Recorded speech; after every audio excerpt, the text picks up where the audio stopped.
En la mañana de hoy tenemos un tercer embajador en el tercer tema, la visión del sector privado sobre el impacto de un acuerdo entre Ecuador y China. Para mí muy grato presentar a Francisco Rivadeneira.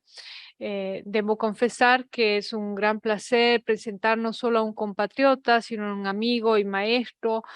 También fue embajador ecuatoriano Francisco Rivadeneira. Es representante de la Corporación de Promoción de Exportaciones e Inversiones del Ecuador, Corpey, en Quito y en la región andina del Ecuador, y representante del Ecuador de la Cámara Mundial de Líderes Empresariales, así como miembro del Consejo Asesor de Llorente y Cuenca, en Cuenca. También fue delegado del Ecuador ante el Fondo Monetario Internacional y asesor del director ejecutivo, ministro de Comercio Exterior. Cabe resaltar que fue creador del Ministerio de Comercio Exterior, viceministro de Comercio Exterior e Integración Económica en la Cancillería.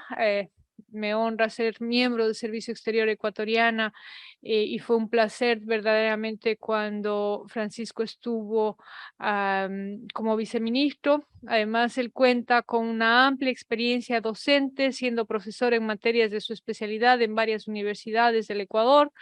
Posee estudios de pregrado en Relaciones Internacionales por la Universidad de Ginebra, Suiza, y de posgrado en el Instituto Universitario de Altos Estudios Internacionales y del Desarrollo de Ginebra, Suiza, en la Universidad Andina Simón Bolívar, en la Pontificia Universidad Católica de Quito y en la Universidad de Barcelona. Podría seguir hablando más de la experiencia y la hoja de vida de Francisco, pero me detengo aquí y tengo el honor de darle la palabra. Adelante, por favor. Bueno, muy buenos días con todos. Antes que nada, y como a mí me acostumbra, primero quiero mandar un afectuoso saludo y agradecer la invitación a los queridos amigos de la CEPAL y de la LADI, de la Comisión Económica para América Latina y de la Asociación Latinoamericana de Integración. Muchas gracias por permitirme compartir este espacio con ustedes. Quiero también, obviamente, transmitirle un saludo muy especial a la embajadora Mónica Martínez, querida amiga, con quien he tenido el placer, como ella ya lo mencionó, de trabajar en el pasado en múltiples ocasiones. Obviamente un afectuoso saludo a todos los expositores, al embajador Fabri Gra, un gusto saludarlo. Un afectuoso saludo y un cordial saludo al embajador de Mateo, a quien tengo el gusto de volver a verlo y escucharlo hace algún tiempo. A mi querido José Durán, querido compatriota y amigo de muchos años, también hemos trabajado en muchos temas de manera conjunta. Él tuvo conmigo cuando era ministro y viceministro, participó con algunos estudios justamente, como mencionaba el embajador Fabregat, de factibilidad para algunas negociaciones importantes. Y bueno, estuve, mientras que ustedes transmitían sus conocimientos, sus opiniones, pude ver un poco, observar a quienes nos acompañan, y les comento que tenemos mucha gente especializada en estas temáticas. Entonces quiero entre esos saludarle a la embajadora, a la ex embajadora Eva Fabre, que fue embajadora en Perú, embajadora ante la Organización Mundial de Comercio del Ecuador, ex ministra de Industrias y de la Producción del Ecuador. Se encuentra también el ex embajador Roberto Betancourt, quien fue uno de los principales actores en el ingreso del Ecuador a la Organización Mundial de Comercio, y cuando yo fui ministro de Comercio fue quien llevó de manera absolutamente exitosa la negociación técnica para el ingreso del Ecuador al acuerdo de asociación con la Unión Europea. Está Jorge Hidalgo, que es el ex director de la Oficina Comercial del Ecuador en Shanghái, y muchos más actores del sector privado y público de Ecuador, del sector académico y de otras regiones. Así que para los queridos amigos que exponen, estamos muy bien acompañados por gente que domina estos temas. Entrando en materia, voy a permitir apagar mi cámara y voy a poner una presentación. Les voy a pedir, por favor, que me confirmen cuando ya sea visible. Perfecto, excelente. Entonces, a mí se me pidió básicamente que dé mi opinión sobre la relación entre Ecuador y China desde una perspectiva del sector privado con el cual estoy trabajando en la actualidad. Entonces, primero algunos antecedentes. Veamos primero los antecedentes desde una perspectiva estadística. Bueno, aquí ustedes tienen en este gráfico la balanza comercial total del Ecuador con el mundo. Y lo que quiero aquí destacar es que, como ustedes pueden ver, en lo que respecta a julio del 2002, el Ecuador registró una balanza comercial, entre otros países, con China. Esto es un tema bastante particular porque históricamente, como vamos a ver en la siguiente lámina, la balanza comercial del Ecuador con China siempre ha sido deficitaria. Es más, la principal balanza comercial deficitaria que el Ecuador ha tenido a nivel internacional con otros países ha sido tradicionalmente con China, versus una balanza comercial históricamente positiva con los Estados Unidos y con los países que conforman la Unión Europea. ¿Por qué este tema es importante, particularmente para el caso de Ecuador? Porque como saben muchos los queridos amigos presentes, el Ecuador es una economía dolarizada, como Panamá, como El Salvador. Entonces, para nosotros es importante mantener un cierto nivel de equilibrio en la balanza comercial y en la balanza de pagos para que la economía sea sostenible. Lo que obviamente para los economistas aquí presentes saben, no es que estamos buscando tener superávit, pero sí un cierto equilibrio, un déficit que no sea excesivo. En la siguiente lámina, aquí vemos ya específicamente la balanza comercial con China. Desde el año 2013 vemos las exportaciones en azul, en naranja las importaciones y de ahí la balanza comercial. Y ustedes pueden ver, se ve aquí en este gráfico, lo que se confirma en este gráfico, lo que mencionaba hace un rato, en el sentido que históricamente hemos tenido una balanza comercial negativa con la China que es sustancial en dólares, esto es obviamente en dólares, pero se ha revertido definitivamente. Hay una tendencia a que se revierta esta balanza comercial a partir del año anterior. Vamos a la siguiente lámina. Ok, aquí ustedes tienen un pastel en el cual ustedes pueden ver básicamente cuál es la contribución por continente de las exportaciones que hace el Ecuador al mundo.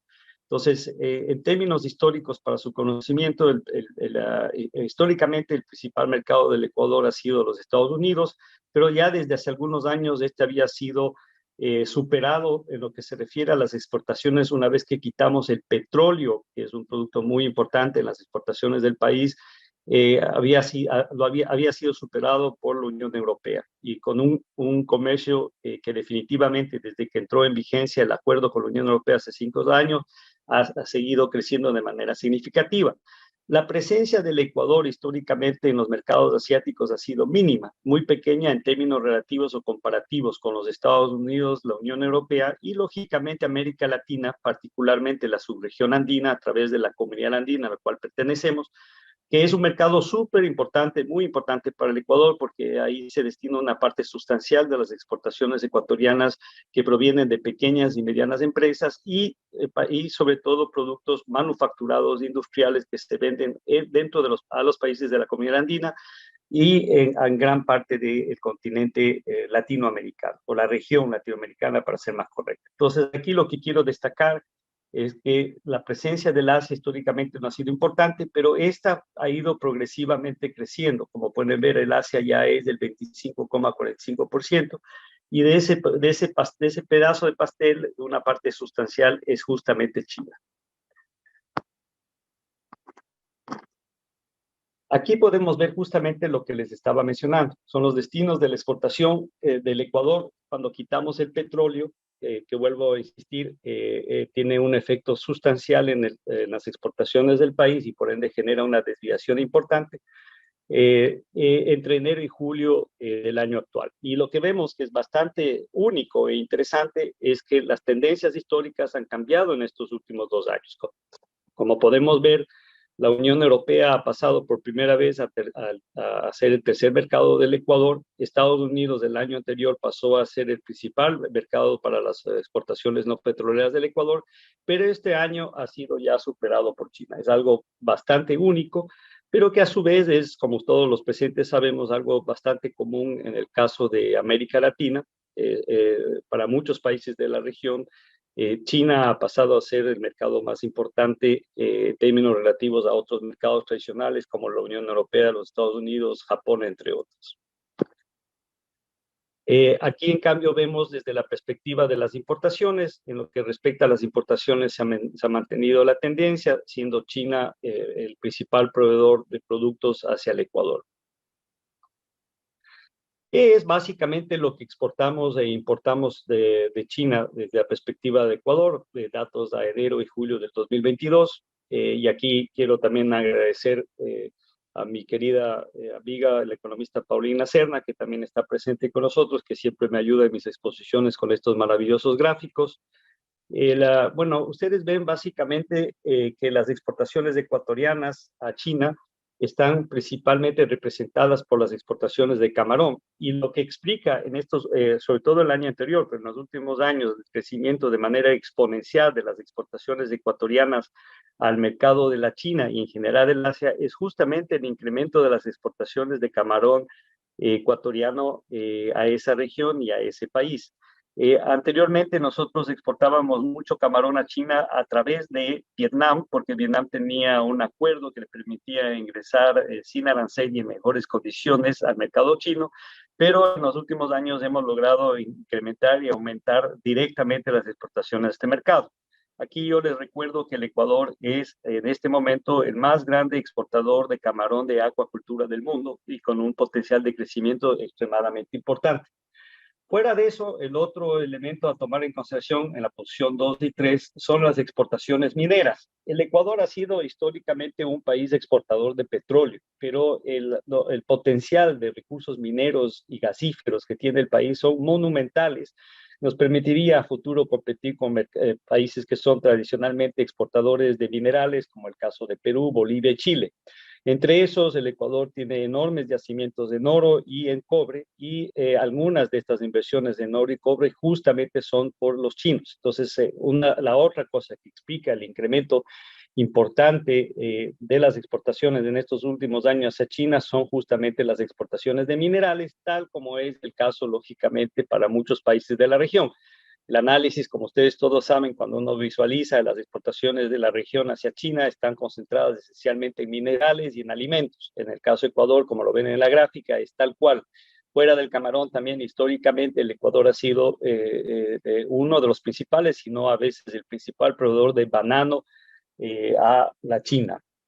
Por el lado de las importaciones, en cambio, mis queridos amigos, de nuevo, la paradoja, ¿no es cierto?, del intercambio comercial con países a la final mucho más industrializados, les vendemos la materia prima y les exportamos productos con mayor valor agregado en el ámbito de las manufacturas.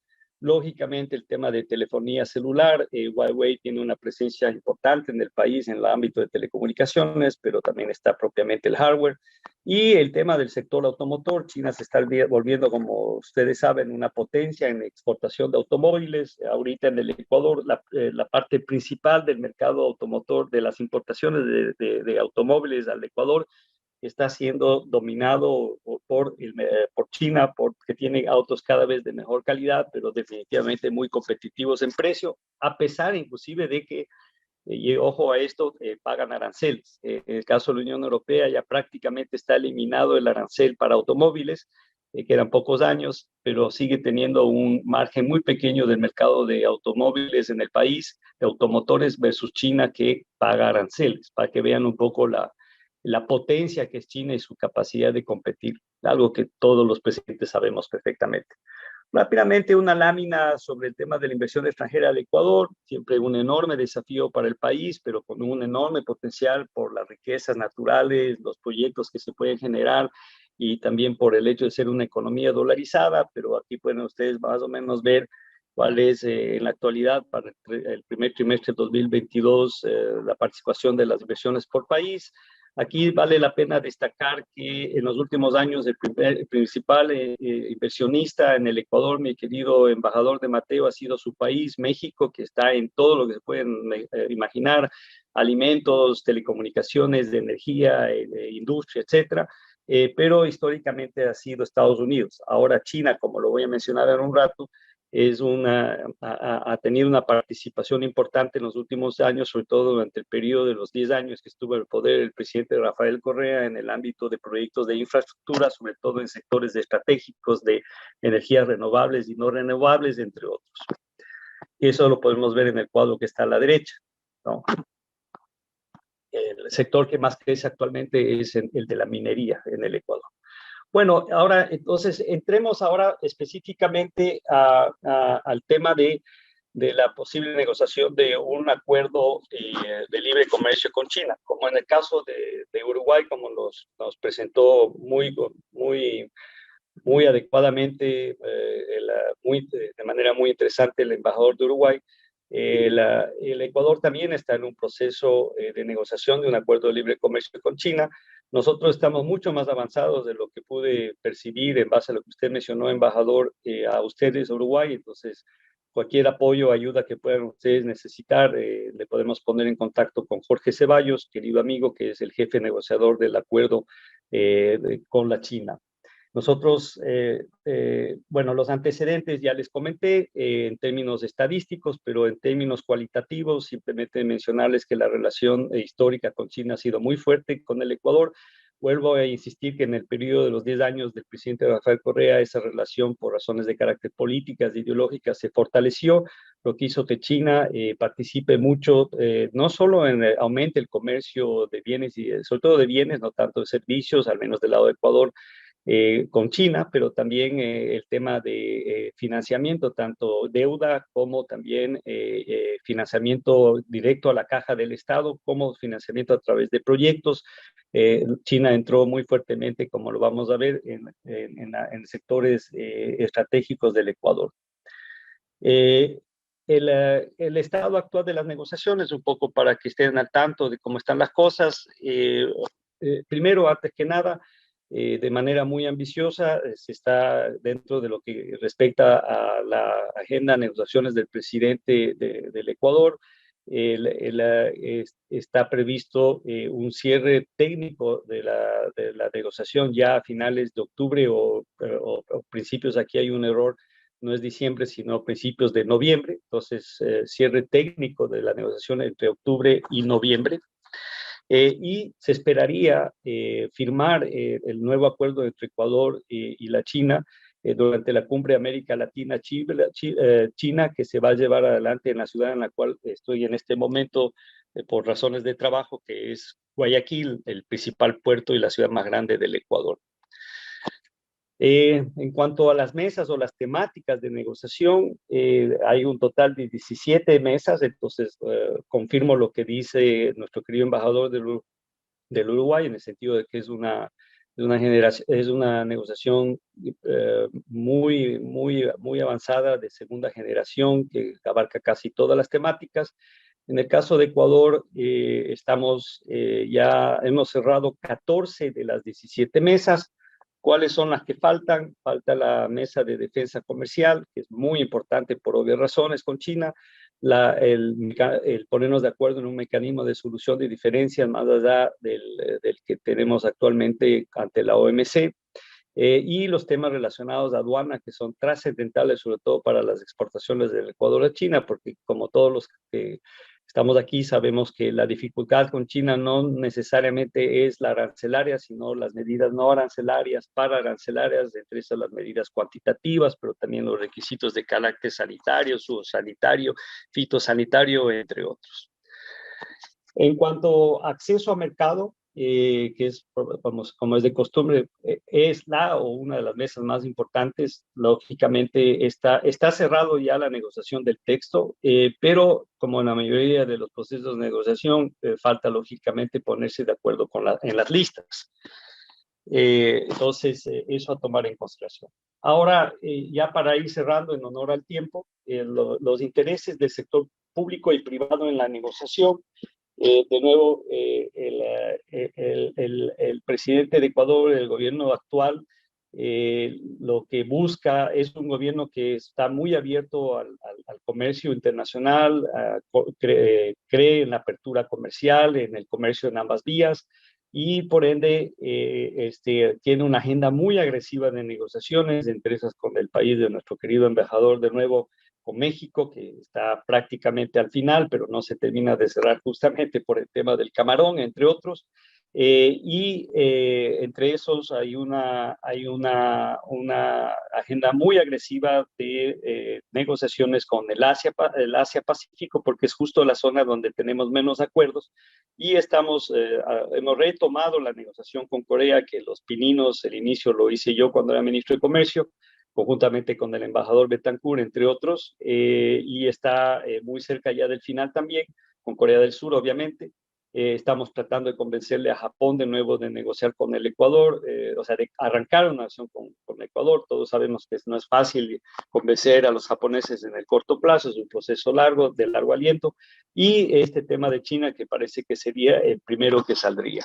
En cuanto a los intereses del sector privado, pues a la diferencia de otras negociaciones como la que llevamos a cabo con el embajador Betancourt, es el caso de la Unión Europea, donde hay una enorme complementariedad y la mayoría de los sectores eran definitivamente ganadores y había muy pocos sectores que podían ser perdedores y que a través de una negociación inteligente se logró protegerles, no eliminando por completo el arancel o negociando contingentes arancelarios, cupos, etcétera, que son permanentes en el tiempo. La verdad que esa negociación ha resultado ser muy positiva para el Ecuador. En el caso de China, en cambio, es mucho más controversial la negociación desde la perspectiva del sector privado, como ya lo mencionaron aquellos que tomaron la palabra antes que yo, porque si bien hay sectores que definitivamente serían grandes ganadores en el caso del Ecuador, fuera del tema de la minería, definitivamente están todos los sectores tradicionales exportadores del Ecuador, que son básicamente exportadores de productos agrícolas, agropecuarios, acuícolas, pesqueros, agrícolas de clima tropical que se dan en la costa del Ecuador en particular, llámese el camarón, la pesca en general, pero sobre todo el atún y sus procesados, cacao, café, frutas tropicales, banano, etcétera. Todos estos productos del Ecuador es uno de los primeros exportadores del mundo y con altísima calidad. En la sierra ecuatoriana, las flores, por ejemplo, el Ecuador tiene las mejores flores de calidad del mundo y es el segundo exportador después de Colombia, si quitamos a Holanda, que es un broker básicamente, etcétera, etcétera. Entonces, ese sector tiene un interés muy ofensivo hacia la negociación y quieren que esto se haga rápidamente porque claramente hay un potencial de crecimiento enorme, como lo vimos en el caso del camarón. Pero por el otro lado tenemos a todo el sector, a todo el sector industrial, manufacturero del país, que le ve con mucha preocupación a esta negociación. Por eso, bueno, el embajador de Mateo dijo claramente que no tienen pensado negociar un acuerdo con China porque justamente el sector industrial se opone. En caso de Ecuador es exactamente igual, el sector manufacturero, llámese metalmecánica, automotriz, ensamblaje de automóviles en el Ecuador, el sector de confecciones textiles, cuero y calzado, etcétera, etcétera, etcétera. Son sectores que ven con preocupación un acuerdo y lógicamente van a buscar asegurar de que sus sensibilidades se sostengan durante el proceso de la negociación y en su conclusión. Bueno, de nuevo insisto en este tema de la importancia de velar porque el déficit no incremente de manera significativa por el hecho de la dolarización, entonces hay que buscar un equilibrio, pero el hecho de que que tengamos vayamos hacia una balanza positiva en estos últimos tiempos con China, demuestra que sí es posible llegar a un equilibrio en la balanza comercial con China y eso es una buena noticia. Sin tomar en cuenta obviamente las inversiones, que es el otro aspecto importante que hay que tomar en cuenta para poder evaluar los costos y las oportunidades de un acuerdo comercial con un país como China. Entonces ya mencioné las industrias, los sectores sensibles que hay que proteger. Ahí básicamente me gustaría también mencionar que China ha demostrado paradójicamente, sobre todo para usted, embajador, nuestro querido embajador de Uruguay, que está en proceso de arrancar a la negociación, una apertura interesante a defender ciertos sectores que son sensibles para el Ecuador. La idea es que aproximadamente el 10% de las líneas arancelarias y del comercio real esté dentro de lo sensible. Entonces, se cree que es posible llegar a un acuerdo válido que proteja a la industria ecuatoriana con China. La negociación verdadera y dura va a ser in-house, dentro del país, con esos sectores para poder llegar a ese 10% y eliminar aquello que realmente no es sensible o no tiene potencial de crecer en el mediano y corto y mediano plazo. y siempre buscando complementar, porque muchas de las industrias del Ecuador, como es el caso también de la región, utilizan mucha materia prima, insumos, bienes de capital intermedios o bienes de capital de origen chino para sus procesos productivos, tanto para el mercado nacional como para inclusive exportar. Finalmente, desde una perspectiva no solo de la política comercial, sino de la política económica internacional, más amplio, mencionar que otros temas de la relación sino-ecuatoriana, está el tema de la inversión extranjera. Como ya mencioné, China ha crecido mucho, sobre todo en la época del presidente Correa, invirtió mucho y dio mucho dinero, financiamiento relacionado a proyectos en sectores de energías renovables, no renovables,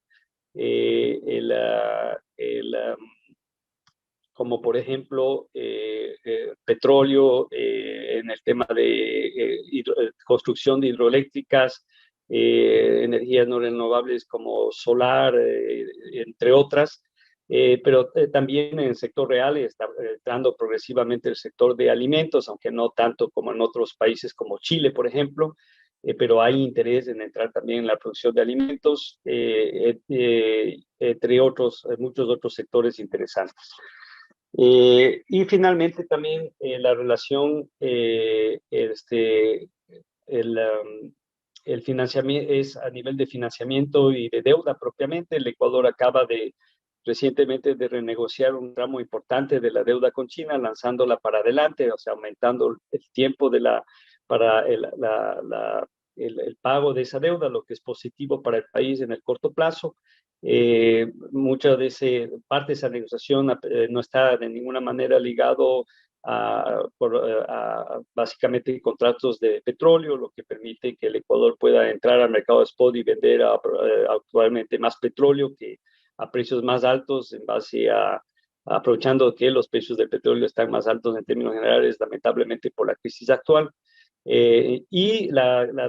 Con esto concluyo, la deuda con China se ha vuelto cada vez menos importante en términos relativos o menor en términos relativos en los últimos años con otros tramos de la deuda, como es aquella que tenemos con los mercados y particularmente la principal que ahora Ecuador tiene, que es con los multilaterales, llámese Fondo Monetario, Banco Mundial, Banco Interamericano de Desarrollo, Corporación Andina de Fomento, CLAR inclusive, que es obviamente una mejor deuda en cuanto a tiempos y obviamente tasas de interés. Entonces, esa es un poco la realidad entre Ecuador y China, disculpándome por los errores tipográficos, aquí debería decir relación chino-ecuatoriana, no sino-ecuatoriana, y algunos otros errores que vieron más arriba. Muchas gracias. Muchísimas gracias, Francisco.